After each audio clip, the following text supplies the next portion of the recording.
Have you ever wanted to revisit a website you saw earlier but just couldn't remember where you found it? Don't worry. In this quick tutorial, I'll show you exactly how to see your browsing history in Microsoft Edge step by step. Whether you accidentally close a tab or just want to retrace your online journey, this guide will help you find every page you visited with ease. Let's get started. First, open your Microsoft Edge browser. Once it's open, there are two simple ways to view your browsing history. Method 1. Look to the top right corner of your browser window and click on the three dots, also known as the Settings and More button. A drop-down menu will appear.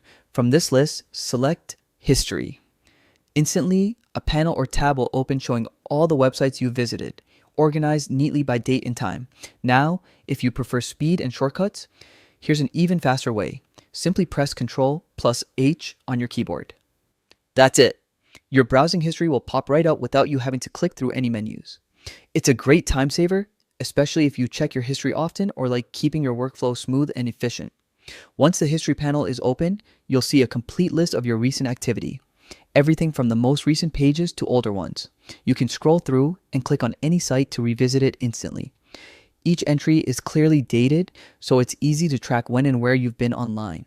This feature can be especially helpful if you're doing research, retracing your steps for a project, or just trying to find that one helpful article you thought you lost. Microsoft Edge makes it simple to explore, recall, and manage your browsing history, all in just a few clicks or keystrokes.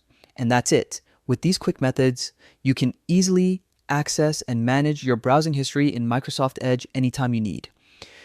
If you found this tutorial helpful, don't forget to like the video, subscribe to the channel, and turn on notifications so you never miss out on more quick tech tips and tutorials. Thanks for watching, and happy browsing.